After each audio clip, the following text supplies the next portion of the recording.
ये third part है हमारे चैप्टर नंबर 1 का, इंट्रोडक्शन टू स्टैटिस्टिक्स। और इसमें आज मैं आपको बताऊंगी data collection and sampling techniques.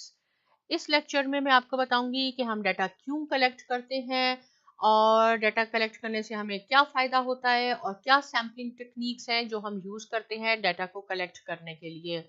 तो पहला हमारा टॉपिक है data collection and sampling techniques. Why statisticians collect data, क्यों स्टेटिशियंस डाटा कलेक्ट करते हैं।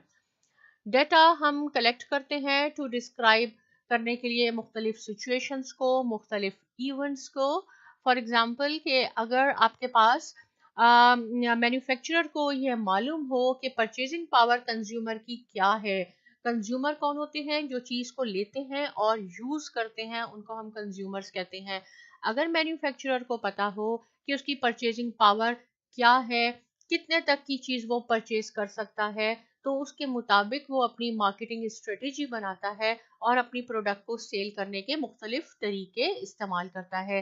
सिमिलरली इसी तरह अगर सपोज आप कोई स्टॉक्स या शेयर्स बाय करना चाहते हैं, तो आप पिछला रिकॉर्ड उसका देखते हैं, डाटा देखते हैं, जो पिछले सालों का डाटा होता है, और उसकी बेसिस पे आप देखते हैं कि ये स्टॉक्स मार्केट में किस तरह चढ़ रहा है और किस तरह कम हो रहा है, और उस बेसिस पे आप डिसाइड करते हैं कि इस वक्त ये स्टॉक लेने चाहिए या नहीं चाहिए। इसकी इसलिए आपको डाटा की ज़रूरत पड़ती है और हम डाटा कलेक्ट करते हैं, और डाटा कलेक्ट करने के मुख्तलिफ तरीके होते हैं। और the most common ways to collect data through survey, जो हम सर्वे करते हैं उससे हमें डाटा कलेक्ट हो जाता है। हम यहाँ डिस्कस करेंगे 3 मुख्तलिफ तरीके हैं डाटा कलेक्ट करने के।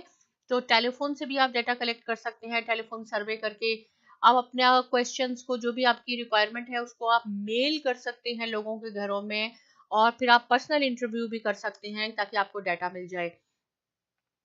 टेलीफोन सर्वे सबसे पहले हम डिस्कस करते हैं कि टेलीफोन सर्वे कैसे करते हैं, उसके क्या फ़ायदे हैं, क्या नुकसानात हैं। हर चीज़ की डेफिनेटली आपको पता है कि कुछ एडवांटेजेस भी होते हैं और कुछ डिसएडवांटेजेस भी होते हैं।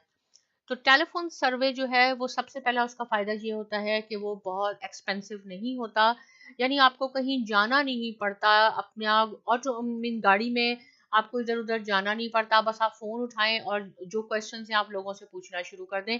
और इसका दूसरा फ़ायदा ये होता है कि आप बिल्कुल फ्रेंकली पूछ सकते हैं, और क्योंकि इसमें फ़ेस टू फ़ेस तो मुलाकात होती नहीं है, इसलिए लोग आपको बहुत फ्रेंकली अपनी ओपिनियन बता सकते हैं, अपनी जजमेंट बता सकते हैं। लेकिन इसका डिसएडवांटेज ये होता है कि हो सकता है आप किसी को फ़ोन मिलाएं और उसका फ़ोन रजिस्टर ना हो सकता है उसका फ़ोन कट गया हो सकता है उसके पास फ़ोन ना हो, मे बी कि वो आपका फ़ोन रिसीव नहीं कर रहा है, हो मे बी कि वो जॉब पे है, या कोई ऐसी सिचुएशन है कि आप उससे इंफॉर्मेशन नहीं ले सक रहे हैं। इसलिए अगर आप टेलीफोन करते हैं तो ये आपका एक सारी पॉपुलेशंस को आप उसमें इक्वल चांस नहीं दे सकते, राइट, क्योंकि ये रीजंस हैं कि वो मे बी वो जॉब पे है या फोन नहीं है, कोई ऐसी रीजन है जिसकी वजह से वो आपको जवाब नहीं दे सक रहा। मेल क्वेश्चन में क्या होगा, सपोज आप अपने क्वेश्चन 10 या 20 जो भी आपके क्वेश्चन हैं वो आप लिख लेते हैं और लोगों को मेल कर देते हैं। ये भी लेस कॉस्टली है पर्सनल इंटरव्यू की निस्बत, क्योंकि इसमें क्या होता है कि आप अपने क्वेश्चन लिख के लोगों को मेल करते हैं, और कहीं भी आप चाहें, जिस सूबे में आप चाहें उसको आप भेज सकते हैं, जिस शहर में आप चाहें उसको आप भेज सकते हैं। और अगर लोग चाहें, दूसरा फ़ायदा ये है, अगर आपको उसका जवाब मिल जाते हैं आपके क्वेश्चन को, लोग आपको रिप्लाई करते हैं, दोबारा उसको जवाब लिख के आपको मेल कर देते हैं, और वो चाहते हैं कि वो अपना नाम नहीं बताएं, तो वो ये एनोनिमस अपना नाम रख सकते हैं। बस आपको इन्फॉर्मेशन मिल जाती है, आपको डाटा कलेक्ट हो जाता है कि लोगों की क्या ओपिनियन है, क्या राय है आपकी प्रोडक्ट्स के बारे में जो आपने सवालात लिखे हैं। इसी तरह इसके डिसएडवांटेजेस क्या होते हैं कि आपको बहुत कम रिप्लाई मिलते हैं। अगर सपोज आप 100 लेटर मेल करते हैं तो मे बी आपको 10 या 15 लोग आपको रिप्लाई देते हैं, बाकी लोग उसको रिप्लाई भी नहीं करते हैं। और या अगर रिप्लाई करते हैं, आपको जवाब आप मिल जाते हैं, तो वो इनकरेक्ट रिस्पॉन्सेज होते हैं। समटाइम्स लोग जो है ऐसी शौक से या मज़े के लिए ऐसी गलत आंसर लिख देते हैं। समटाइम वो आपकी लैंग्वेज को अंडरस्टैंड नहीं करते, आपके क्वेश्चन को अंडरस्टैंड नहीं कर पाते हैं कि आप क्या पूछ रहे हैं, इसलिए उनके गलत आंसर हो जाते हैं। पर्सनल इंटरव्यू में क्या होता है कि ये डिटेल आंसर आप उनसे ले लेते हैं लोगों से, क्योंकि आप तैयारी के साथ जाते हैं, फेस टू फेस होते हैं, तो आपका टाइम भी ज़्यादा लगता है, कॉस्टली भी इसके डिसएडवांटेज में आ जाता है कि ये कॉस्टली होता है, क्योंकि आप उसकी पहले से तैयारी करते हैं, आप पेपर लेते हैं, आप गाड़ियों में जाते हैं, तो और अनफेयर चॉइस ऑफ, और दूसरी इसकी डिसएडवांटेज ये है कि अनफेयर चॉइस ऑफ रिस्पोंडेंट्स हो जाता है। मे बी कि आप सिर्फ उन लोगों को सिलेक्ट कर लें जिनको आप पसंद करते हैं, या फिर आप उनको पहले से ही क्वेश्चन के आंसर बता दें, जो आंसर आप चाहते हैं आप उनको वही बता दें। तो ये जो है इसका अनफेयर चॉइस ऑफ रिस्पोंडेंट्स हो जाता है, बाइस डिसीजन हो जाता है।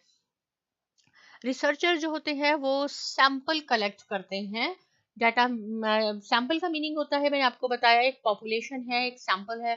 पॉपुलेशन का मीनिंग होता है कि सपोज अगर आप जहां से सर्वे कर रहे हैं वहां 1000 लोग रहते हैं, तो आप 1000 से ही इंटरव्यू करेंगे अपनी डाटा को कलेक्ट करने के लिए। वो पॉपुलेशन होता है और वो एक्सपेंसिव होता है क्योंकि आपने ईच एंड एवरी पर्सन को इंक्लूड करना होता है। जबकि सैंपल जो होता है, सपोज आप उस 1000 में से 100 पीपल को सिलेक्ट कर लेते हैं और उस बेसिस पे आप अपना कंक्लूजन करते हैं, डाटा करते हैं। तो जो सैंपल आप लेते हैं उससे आपका टाइम बच जाता है, क्योंकि इंस्टेड ऑफ 1000 लोगों का आप इंटरव्यू करें, आप सिर्फ 100 का इंटरव्यू कर रहे हैं, और इससे आपकी टाइम भी बचता है, मनी भी बचती है। लेकिन इसका नुकसान ये होता है कि सैंपल जो होता है वो अनफेयर और बाइज्ड है। अगर 1000 लोगों से आपने इंटरव्यू नहीं कर सकते, आप 100 को सिलेक्ट कर रहे हैं रैंडमली, तो मे बी वो आपकी अपनी ही पसंद के हो या रिकमेंडेड लोग हो, तो इस तरह अनबाइज्ड आपका डिसीजन हो सकता है। अब आपको जो डाटा है वो अनबाइज्ड होना चाहिए, राइट। अनबाइज्ड मीनिंग होता है कि जितने भी पॉपुलेशन में आप जो भी सैंपल भी सिलेक्ट कर रहे हैं तो वो अनबाइज्ड होना चाहिए और सबको इक्वल चांस मिलना चाहिए कि वो पार्टिसिपेट करें सर्वे में, राइट। तो 4 डिफरेंट मेथड्स हैं सैम्पलिंग के, इसके अलावा भी और हैं, लेकिन 4 जो है वो मेन कॉमन है, वो मैं आपसे डिस्कस करती हूँ 4। तो सबसे पहला है random number generator. Random number generator में क्या होता है कि आपकी जो पॉपुलेशन होती है उसमें जो आप सैंपल सेलेक्ट करते हैं उसमें हर पर्सन को इक्वल प्रोबेबिलिटी होती है, उसकी इक्वल चांस होता है। सपोज आप एक ऑर्गेनाइजेशन में काम कर रहे हैं जहां पे आपके पास 300 एम्प्लॉइज हैं और आपने उसमें से 30 को सिलेक्ट करना है एज अ सैंपल के तौर पे। तो ये नहीं होगा कि आप 30 अपनी मर्जी से ले लें, आप 300 एम्प्लॉइज के नाम पर्चियों पे लिखें, उसको आप एक बॉक्स में डालें, बॉक्स को अच्छी तरह शेक करें और उसके बाद रैंडमली आप 30 लोगों के नाम निकालें। तो ये हो जाता है कि रैंडम नंबर जनरेटर हो गया। आपको 300 में से सबको इक्वल चांस था कि उनका नाम ड्रॉ में निकल आए, आपने अपनी मर्जी नहीं की, आपने ड्रॉ में डाला और ड्रॉ से निकाल लिया, राइट। अब ड्रॉ में ये भी हो सकता है कि अगर आपने अच्छी तरह उस बॉक्स को शेक नहीं किया हुआ है, अच्छी तरह मिक्स नहीं किए, तो हो सकता है जिसने लास्ट डाला हुआ हो वो सबसे ऊपर पड़ा हुआ हो और वो निकल आए, तो भी आपका बाइस डिसीजन हो सकता है। इसलिए लोग आजकल क्या करते हैं कि कंप्यूटर यूज करते हैं ड्रॉ निकालने के लिए। ये रैंडम सैंपल की एग्जांपल है। सपोज ये पॉपुलेशन है, ये बॉल्स हैं आपके पास, ये सारे हैं और इसमें से आपने रैंडमली 3 पिक किए हैं, यहाँ रखे हैं, आंखें बंद की, कुछ भी आपने किया और उसमें से 3 रैंडम निकाल ली। ये जस्ट एग्जांपल मैंने यहाँ लिखी है, तो ये आपने सैंपल निकाल लिया। सेकंड आपके पास आता है सिस्टमैटिक। सिस्टमैटिक का क्या मीनिंग है? एवरीकेट सब्जेक्ट, राइट। सपोज आपके पास पॉपुलेशन है और आप डिसाइड कर लेते हैं 1000 लोग हैं, आपने उसमें से 20 लेने हैं, तो आप रेंडमली सिलेक्ट कर लेते हैं कि हम कितने लेंगे। सबसे पहले आपने करना है 1000 है और उसमें से आपने लेने कितने हैं 20। सपोज आपने 50 लेने हैं, राइट। तो आप 1000 को 50 से डिवाइड कर लें तो आपके पास 20 आ जाएगा। इट मीन्स के हर 20 नंबर पे जो पर्सन आएगा वो आपने सिलेक्ट करना है, एवरी केथ सब्जेक्ट, राइट। मैं इसकी एग्जांपल बताती हूँ, मैंने यहाँ एक आसान करके एग्जांपल बनाई है। सपोज ये आपके पास 16 स्टूडेंट्स है, 1 2 3 से लेके 16 तक मैंने यहाँ नंबर लिख दिया है। इन 16 में से आपने 4 पिक करने हैं और हम क्या कर रहे हैं, सिस्टमैटिक, राइट। 16 टोटल पॉपुलेशन है, 16 में से आपने 4 पिक करने हैं। तो आप क्या करेंगे, इसको 4 से डिवाइड कर ले और आंसर भी इसका बाई चांस 4 ही आ गया, तो इट मीन्स के एवरी 4 पर्सन आपने सिलेक्ट करना है। अब यहाँ से शुरू कर लेंगे अगर, तो 1 2 3 4 ये आपके पास आ गया। अब ये सिलेक्ट कर लें, 1 2 3 4 ये कर लें, 1 2 3 4 सिमिलरली ये, तो 4 8 12 ही आ जाएगा। अब क्वेश्चन ये पैदा होता है कि आपने शुरू कहाँ से करना है, राइट। तो सपोज आप रैंडमली आंखें बंद कर लें या कोई भी प्रोसेस इस्तेमाल करके आप कहते हैं कि मैंने 1 से शुरू करना है, तो पहले आप ये सिलेक्ट कर लेंगे, उसके बाद 1 2 3 4 फिर ये सिलेक्ट करेंगे, 1 2 3 4 ये, 1 2 3 4 एवरी फोर्थ। अगर आप यहाँ से शुरू करते हैं तो आप पहले 2 सिलेक्ट कर लेंगे और उसके बाद फिर 1 2 3 4, फिर 1 2 3 4, 1 2 3 4। तो यहाँ मैंने यही लिखा है, या तो आप 1 5 9 13 हो जाएगा या आपके पास ये आ जाएगा। इसको कहते हैं सिस्टमैटिक। यहाँ एक और एग्जांपल है, सपोज कि 3 बॉल्स हैं और मैंने कहा हुआ है कि हर थर्ड बॉल को मैंने सिलेक्ट करना है, तो 1 2 3 ये आ जाएगी, 1 2 3 1 2 3 1 2 3 आपके पास ये आ गई, राइट। ये केट हो गया। अब आपके पास आता है स्ट्रेटिफाइड। स्ट्रेटिफाइड में आप क्या करते हैं, जितनी भी आपके पास पॉपुलेशन है उसको आप स्मॉलर ग्रुप्स में डिवाइड कर लेते हैं, राइट। तो सपोज आपके पास 1000 पीपल है, आप उसको एज वाइज डिवाइड कर सकते हैं, या किसी बेसिस पे आप 100 का एक ग्रुप बना दें या एज वाइज बना दें। यहाँ एग्जांपल में मैंने एज वाइज लिख दिया है। सपोज आप कह दें कि 17 से 28 तक एक ग्रुप हो गया, 29 से 38 ईयर्स ओल्ड पीपल एक ग्रुप में आ गए, ये एक ग्रुप में आ गए, 49 से 58 ईयर्स वाले एक ग्रुप में आ गए, राइट। अब इन ग्रुप में से आपने रैंडमली पीपल सिलेक्ट करने हैं। सपोज इसमें से आपने 27 ईयर्स को सिलेक्ट कर लिया, इसमें से आपने 30 ईयर्स को कर लिया, इसमें से आपने 41 42 को कर लिया, इसमें से 57 को कर लिया।